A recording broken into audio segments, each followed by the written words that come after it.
Bismillahirrahmanirrahim. Assalamualaikum warahmatullahi wabarakatuh.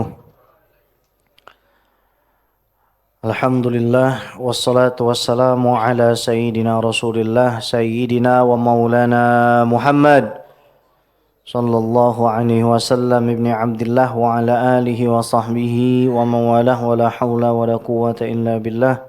Amma ba'du, subhanaka la ilma lana illa ma 'allamtana innaka antal alimul hakim. Hadirin wal hadirat, segenap pengurus dan jamaah Masjid Al-Maghfirah BP Jam Sostek yang dimuliakan oleh Allah. Alhamdulillah, Allah Subhanahu wa taala menghimpunkan kita kembali di dalam majelis yang mulia ini. Insyaallah kita masuk ke dalam hikmah yang ketiga. Sebelumnya kita sudah membahas tentang tanda-tanda orang-orang yang mengandalkan amalnya bukan mengandalkan rahmat Allah. Di mana hikmah kedua juga sudah kita bahas bahwa ketika Allah Subhanahu wa taala menganugerahkan kepada seseorang untuk tidak berfokus mencari kehidupan duniawi dan Allah datangkan kepadanya sebab-sebab dunia yang mencukupinya untuk bisa melakukan ibadah kepada Allah, lantas dirinya menginginkan karena tamak, syahwat untuk mencari sebab di mana dalam fikirannya mungkin dia bisa menjadi lebih kaya, bisa menjadi lebih makmur, itu adalah jatuhnya seseorang dari tempat yang tinggi, dari posisi yang tinggi. Begitu juga apabila ada seseorang yang diposisikan oleh Allah Subhanahu wa taala dalam dunia sebab, dunia pekerjaan, lantas ingin meninggalkan pekerjaannya yang halal, yang didapat dengan cara yang halal, tidak ada sesuatu yang haram maupun syubhat, dia tiba-tiba ingin meninggalkannya semata-mata tertipu dengan syahwatnya, yaitu kalau nanti saya meninggalkan pekerjaan ini, saya fokus berzikir, saya fokus wirid dan lain sebagainya, saya nanti akan dapat pangkat dan jabatan dari Allah. Ini juga adalah dari syahwat yang tersembunyi. Nah, kita sudah bahas bahwa yang terbaik adalah kita ridho dengan apapun yang Allah Subhanahu wa taala tempatkan kita di dalamnya. Kalaupun mungkin suatu hari kita dipindahkan dari satu keadaan kepada keadaan lain, maka biarlah Allah Subhanahu wa taala Rabbul Alamin yang mengatur alam semesta ini yang melakukannya. Dalam hikmah yang ketiga ini, Al-Imam Ibnu Athaillah As-Sakandari mengatakan sawabiqul himam la takhriqu aswaral aqdar. Sawabiqul himam, tekad-tekad spiritual yang tinggi, keinginan-keinginanmu yang tinggi, yang telah melampaui daripada aktivitasmu, daripada perbuatanmu, sehebat apapun itu tidak akan mampu untuk melubangi, tidak akan mampu untuk menghancurkan pagar-pagar takdir yang sudah Allah tetapkan bagi dirimu. Al-himam as-sawabiq, himmah-himmah atau tekad-tekad spiritual, keinginan-keinginan as-sawabiq yang memang ada pastinya lebih dulu dari perbuatan seseorang, yang dimaksud adalah quwwan nafsil lati tanfa'ilu biha ba'dul mawjudat biidnillahi ta'ala. Kekuatan yang Allah berikan pada diri seseorang yang dengan kekuatan itu memang sebagian dari makhluk Allah ini bisa bereaksi dengan izin Allah Subhanahu wa taala. Seperti keinginan kita, ingin bangun malam, ingin sholat, maka Allah Subhanahu wa taala timbulkan himmah itu dalam diri seseorang, kemudian orang tersebut dia bangun meskipun dalam keadaan dingin, kemudian dia sholat, nah itu himmah namanya ya. Nah, wa tusammiha asufiyah himmah. Orang-orang ahli tasawuf mengatakan ini himmah. Jadi sesuatu yang ada di dalam diri manusia yang menggerakkan jiwanya untuk melakukan sesuatu. Wa hadhihi himam asabiqah la tanfa'il al-asya' anha illa bil qada wal qadar. Tapi banyak yang akhirnya tertipu ya. Akhirnya dia merasa bahwa semua hal-hal baik dalam hidupnya itu karena pencapaian mutlak dari dirinya sendiri. Padahal hakikatnya tidak ada satupun barang yang bisa bergerak semata-mata karena keinginan seseorang kecuali pergerakan barang-barang tersebut, benda tersebut, waktu tersebut, keadaan tersebut bergeraknya adalah sesuai dengan qada, keputusannya Allah Subhanahu wa taala sejak zaman azali, wal qadar sauqul qada ilal maqadir, yakni penetapan daripada takdir-takdir Allah pada waktu-waktunya. Wa huwa makna qaulina biidnillahi ta'ala fahiya ala hali sabqiyatiha wa nufudhiha la takhriqu aswaral aqdar wa la tanfudhuha. maka setinggi-tingginya keinginan seseorang ya, mau melakukan apa saja, kalau memang Allah Subhanahu wa taala menakdirkannya tidak demikian, maka itu tidak akan terjadi. Wa hadhil himam qad takunu lil awliya karamat. Nah, himmah ini kalau bagi para wali kadang-kadang dalam bentuk keramat ya. Karomah ini kan amrun khariqun lil adah, sesuatu yang memang kira-kira bertentangan dengan hukum alam. Semisal baca Al-Quran dalam waktu misalkan satu hari bisa 3 sampai 4 kali hatam. Itu keramat sudah itu. Itu sudah keramat ya. Masuknya sudah keramat. Atau amrun khariqul lil adah yang lain misalkan 3 hari 3 malam tidak makan tidak tidur terus beribadah pada Allah Subhanahu wa taala dengan khusyuk, dengan tadarru', dengan khusyuk, dengan tawadhu', itu juga keramat. Atau yang lebih nyata lagi bisa berjalan di atas air, bisa terbang di atas angin. Nah, itu juga karomat namanya. Wa qad takunu li ghairihim istidrajan wa makra. Dan untuk selain daripada para kekasih Allah ini namanya istidrajan wa makra. Istidraj atau seolah-olah Allah Subhanahu wa taala memuliakan seseorang entah dengan kekayaan, entah dengan ketampanan, entah dengan ilmu, entah dengan harta, entah dengan misalkan bisa berjalan di atas air, bisa berjalan di atas udara. Ini sebenarnya oleh Allah Subhanahu wa taala diberikan untuk menjauhkan seseorang dari Allah Subhanahu wa taala. Ya, ini makar ya dari Allah Subhanahu wa taala, tertipu orang itu. Kama takunu lil a'in wasahir. Kama takunu lil a'in wasahir, sebagaimana Allah berikan kemampuan orang itu punya kekuatan untuk dengan izin Allah merampas nikmat yang ada pada diri kita. A'in itu orang yang punya kekuatan ain. Artinya ketika dia melihat bapak-bapak di sini misalkan posting status anak ya.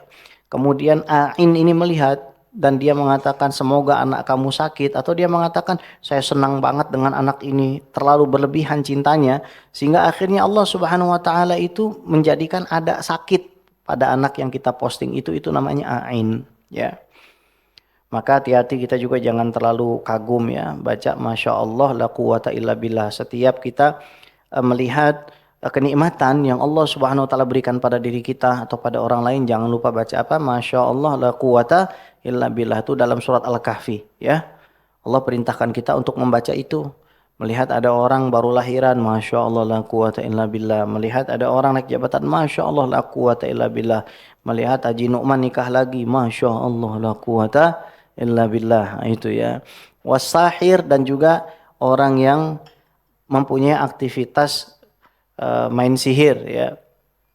Qad thabata anal ain haq, sebagaimana telah tetap disampaikan oleh baginda Nabi besar Muhammad sallallahu alaihi wasallam, wasihr haq, ain itu benar adanya, sihir juga benar adanya, wa ma'nahu ma dzakarna, dan maknanya itu sebagaimana disebutkan. Kalau sihir itu sesuatu yang memang bentuknya kira-kira bertentangan dengan hukum kebiasaan, hukum adat, hukum nature, hukum alam. Misalnya tadi itu dia terbang, tapi bukan karena amal solehnya, tapi karena amal tolehnya. Bukan karena sholatnya, tapi karena makarnya dia kepada hukum Allah. Nggak jarang bakar Al-Quran, naudzubillah berzina, kemudian menggunakan Al-Quran sebagai alas kaki. Itu ada satu penyihir yang sudah tobat ya, namanya Muhammad Al-Yamani. Itu videonya viral sekali ya. Dia pokoknya masuk ke dalam gua, nggak mandi, pokoknya kotorin semua badannya, alas kakinya Al-Quran ya, sampai akhirnya dia tobat dan kedua anaknya dibunuh oleh jin di depan mata dia sendiri itu. Ya, itu ada video interviewnya lengkap tuh, orang Yaman asli ya. Udah lama, udah sekitar tahun 90-an ini. Naam ya. Jadi memang ada orang-orang seperti itu, saudara ya. Makanya kita diajarkan untuk zikir, wirid, supaya kita punya amalan, punya tameng. Zikir sama wirid ini nggak bisa. Misalkan kita mau masuk ke satu daerah, baru kita ngamalin, itu kurang kuat posisinya. Namanya kita pengen bikin tembok Cina atau bikinnya aja ribuan tahun, nggak mungkin tuh tembok Cina bikinnya sebentar-sebentar langsung jadi. Kalau ingin kokoh ya bertahan sampai ribuan tahun ya otomatis harus didawamkan itu ya. Man laisa lahu wirdun fahuwa kirdun, kan begitu. Orang yang tidak punya wirid itu sama seperti monyet, ya. Kata Syekh Yusri begitu. Wa hasilu dzalika annahu yajibu an ya'taqida annaha asbab la ta'thira laha wa la fa'iliyah. Maka kesimpulannya kita itu harus yakin apapun yang kita hadapi sebenarnya tidak ada bekas dan efeknya sama sekali. Ada kopi ini nggak ada efeknya. Kalau kita meyakini hanya dengan minum kopi mata kita bisa melek, maka kita sudah berbuat syirik meskipun tidak sampai kepada syirik akbar ya. Tapi di situ ada namanya syirik asbab. Gitu. Kita takhlid atau mencampur adukan daripada sebab hakiki yaitu Allah Subhanahu wa taala dengan sebab yang nisbi yaitu kopi. Wa annal fa'il huwallahu wahdah, dan yang berbuat ini semata-mata adalah Allah Subhanahu wa taala, ya. Indaha la biha. Wa ka'anna al-mu'allif rahimahullah innama awrada hadhil mas'alah baina yaday kalamihi fit tadbir liyu'arrifaka bidzalika anna wujudat tadbir la jadwa lahu wa la faidah. Nah, kenapa kok Imam Ibnu Athaillah ini menyampaikan bahwa tekad spiritual kamu, keinginan kamu sehebat apapun bahkan upaya kamu, karena dari sawabikul himam itu nanti akan terbentuk pola di dalam kehidupan, itu nggak akan bisa terjadi, nggak akan ada faedahnya kalau Allah Subhanahu wa taala tidak mengatakan kun fayakun jadi. Usaha apapun, ya. Maka kan Imam Syafi'i katakan min dalil qada wa hikamih bu'sul labib wa tibu ishil ahmaq. Di antara tanda keputusan Allah dan hikmahnya, ya, adalah bu'sul labib, orang cerdas itu hidupnya susah. Wa tibu ishil ahmaq, dan orang yang bodoh itu hidupnya lapang. Jadi kalau kita ngelihat ada orang kaya bodoh, kemudian ada orang pinter nggak kaya sengsara, yaitu dalil bahwa bukti bahwa Allah Subhanahu wa taala nggak memberikan rezeki itu dengan semata-mata kemampuan orang, emang hoki aja. Kebetulan aja dia anaknya Muhammad bin Salman misalkan begitu. Coba anaknya Bang Salman ojek parung, coba gimana coba? Nggak bakal. Jadi apapun itu yang ada dalam hidup kita, kita nggak boleh sama sekali mengkultuskan apapun. Yang harus kita kultuskan fa'iliyahnya itu adalah Allah Subhanahu wa taala. Wa anal fa'il huwallahu wahdah indaha la biha. Naam. Kemudian li'annal himmata al-fa'alah idza lam tufid fi kharqi aswaril aqdar syai'an fa kaifa yufid fi dzalika tadbir. Karena keinginan-keinginan kita, semisal kita pengen haji, saya yakin semua yang ada di sini pengen menunaikan ibadah haji di tahun ini. Yakin banget 100%. Dan keinginan itu akan jadi pahala di sisi Allah Subhanahu wa taala. Tapi kemudian kalau memang betul ya al-himmah al-fa'alah yang ada dalam hati kita, keinginan besar itu tidak bisa memberikan faidah di dalam melobangi dari pagar takdir dan ketentuan Allah, maka bagaimana bisa gitu mengatur dari semuanya? Ngelobangin aja nggak bisa, apalagi ngatur gitu kan. Kita kan posisi di luar pagar, kita mau masuk daripada takdir itu. Ternyata kita nggak bisa ngelobanginnya, ya. Tapi kalau Allah Subhanahu wa taala mau, kita tanpa berusaha melobangi aja kita dimasukkan dari luar ke dalam tuh bisa oleh Allah Subhanahu wa taala. Wa ma la faidata fihi fudul la yanbaghi ayatasyaghal bih.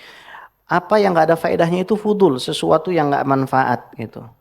Dan enggak pantas kita sibuk dengan itu. Wa yat'ab bihi dzawul ukul, dan capek akhirnya orang-orang yang punya akal. Misal kita ada janji mau diskusi bisnis dengan A, B, dan C. Kemudian setelah diskusi bisnis dengan A, B, dan C, kita sampai di satu momen di mana datang hari H. Ternyata hari H itu tidak kunjung datang. Yang A mangkir, B mangkir, C mangkir. Apa yang harus kita lakukan? Apakah kita harus stres? Apakah kita harus puyeng? Tidak. Tidak sama sekali. Jangan puyeng. Kenapa? Karena Allah itu sudah ngatur semuanya. Maka masuk ke dalam hikmah keempat, thumma qala Asy-Syaikh Ibnu Athaillah radhiyallahu taala anhu arih nafsaka minat tadbir fa maqama bi ghairuka anka la takum bihi li nafsika. Istirahatkan dirimu dari mengurusi apa yang bukan urusanmu. Alam semesta ini bukan urusan kita. Hati manusia bukan kuasa kita. Maka istirahatkan aja dirimu dari apa yang bukan urusanmu. Apa yang dilakukan oleh Allah Subhanahu wa taala itu kamu tidak akan bisa melakukannya. Tadbirul khalqi li umur dunyahum alal wajhil ladzi naquluhu madmum. Nah, Kalau ada seorang makhluk berusaha untuk mengurusi urusan dunia ini dengan catatan dia yakin betul bahwa gara-gara saya memanage ini maka saya benar. Jangan GR, ya, jangan kegeeran. Misalkan kita sudah, kecuali memang sesuai dengan syariat. Kemudian jalurnya sesuai dengan Nabi SAW. Kemudian sikap kita juga tidak mendewa-dewakan itu, gitu ya. Justru malah padi itu semakin berisi semakin merunduk. Tanda bahwa orang itu diridhai Allah, tadbirnya sesuai dengan sunnah Nabi. Sunnah dalam artian sesuai dengan jalannya Nabi SAW. Kemudian batinnya juga sesuai dengan Nabi. Kalau dia tadbirnya sesuai sama Nabi tapi jadi sombong, jatuh. Misalkan orang mau dapat sunnah Nabi, pakai celana sebetis, nggak apa-apa. Cuma ketika dia masuk ke dalam masjid, kemudian melihat ada orang yang celananya di bawah mata kaki, ya, kemudian dia merasa bahwa dia lebih baik dari selainnya, itu sudah jatuh ke dalam sesuatu yang diharamkan oleh Allah Subhanahu Wa Taala. Jadi Imam Ibn Taala mengatakan begini, kalau ada makhluk mau coba ikut campur ngurusi kehidupan dunianya, tapi bukan pada porsinya, maka itu tercela. Li'anna Allah Ta'ala qad takaffala lahum bidzalika, karena Allah yang akan urusin. Ya, mohon maaf, kalau kita dizalimin orang sebenarnya ada dua pilihan. Satu, kita minta hak kita. Yang kedua apa? Kita memaafkan. Sama dengan orang di kisos juga begitu. Ada namanya amdun mahdun, ada namanya khotok mahdun, ada namanya amdun khotoun, itu ada. Tiga macam jenis kasus pembunuhan. Ada yang memang sengaja berencana, ada yang sengaja tapi salah target, ada yang betul-betul nggak sengaja.